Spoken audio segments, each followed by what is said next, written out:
seumur hidup. Dengan demikian berarti tidak ada pesangon. Berarti RUU Cipta Kerja menghapus pesangon. Itu jelas di situ dikatakan. Bahkan penghargaan masa kerja dalam undang-undang sebelumnya nomor 13 diturunkan nilainya, dan penggantian hak buruh dihapus.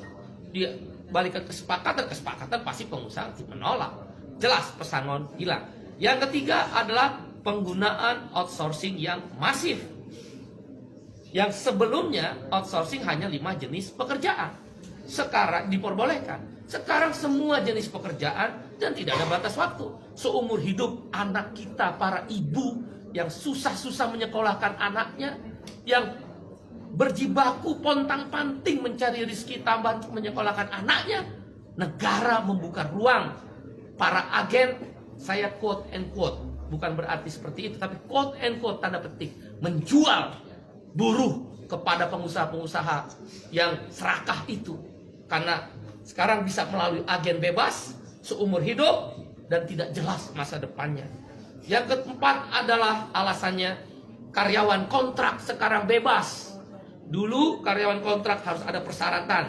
Boleh menggunakan karyawan kontrak kalau paling lama 3 tahun pekerjaan itu.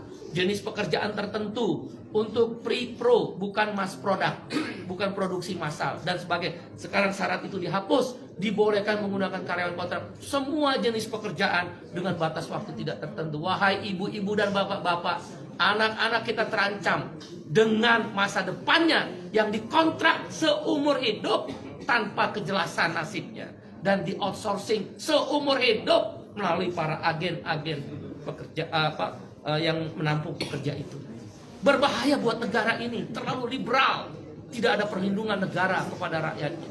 Yang kelima adalah social security, jaminan sosial dihapus, khususnya jaminan kesehatan dan jaminan pensiun. Dengan berlakunya upah per jam atau istilah dalam undang RU tersebut persatuan waktu, maka tidak ada lagi kewajiban untuk membayar jaminan kesehatan dan jaminan pensiun. Bagaimana menghitung pensiunnya dengan upah per jam?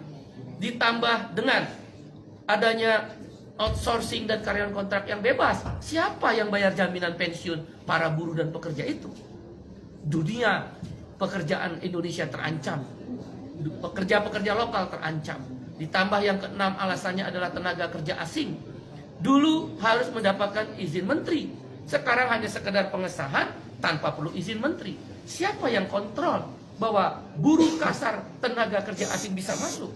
Sekarang saja yang ada izin tertulis menteri bisa hilang, bisa banyak orang buruh kasar tenaga kerja asing masuk.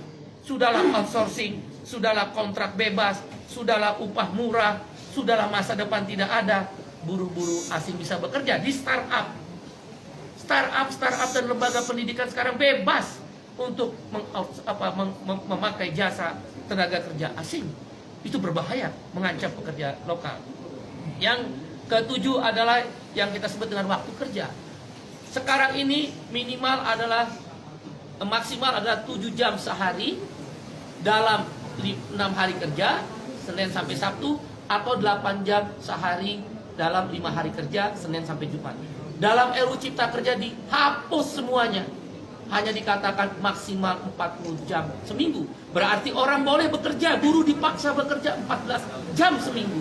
Dan buruh tidak diberi waktu istirahat, karena lemburnya boleh 18 jam dalam sehari.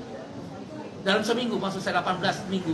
Waktu kerjanya tidak lagi 7 jam atau 8 jam. Ini berbahaya untuk masa depan perlindungan kaum buruh. Dan hal-hal lainnya adalah sanksi pidana dihapuskan dengan RUU Cipta Kerja yang baru ini. Orang tidak bayar, pengusaha tidak bayar upah, tidak ada sanksi pidana. Terlambat bayar upah, tidak ada larangan.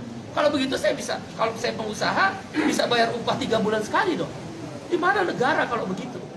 Kalau memang tujuannya investasi, kenapa tidak ada perlindungan? Kita setuju investasi, yang tidak kita setuju adalah tidak ada perlindungan. Dan kemudian hal lainnya yang kesembilan adalah bahwa PHK jadi mudah sekarang. Nggak perlu lagi ada negosiasi dan perundingan dengan serikat buruh. Langsung ke PHI, dan PHI bisa langsung memutuskan Pengadilan Hubungan Industrial. Oleh karena itu, kami berpendapat 9 alasan KSPI menolak RUU Cipta Kerja yang sudah resmi diserahkan DPR akan dilakukan perlawanan. Bagaimana kalau kemudian DPR tetap mengesahkan RUU tersebut? Ada 3 langkah yang kami lakukan. 1, aksi besar-besaran selama pembahasan di DPR, maupun kalaulah dipaksa untuk disahkan yang merugikan buruh tadi. Aksi nasional, aksi daerah, bahkan tidak menutup kemungkinan aksi yang melibatkan komponen yang lebih luas. Kawan-kawan mahasiswa, mereka terancam. Begitu masuk pasar kerja, tidak punya masa depan. Para ibu-ibu, bapak-bapak terancam karena mengeluarkan biaya tinggi untuk menyekolahkan anaknya. Tidak punya kepastian masa depan untuk anak-anaknya. Para pemuda-pemuda dan pemudi terancam, nggak mungkin mau menikah karena outsourcing dan karyawan kontrak. Indonesia terancam, darurat terhadap kesejahteraan Indonesia. Dan karena itu aksi besar-besaran melibatkan semua masyarakat yang lebih luas dan masif akan dilakukan. Di DPR, di pemerintah, di daerah, bahkan boleh jadi secara nasional akan dilibatkan aksi yang lebih besar-besaran. Menghentikan produksi kalau memang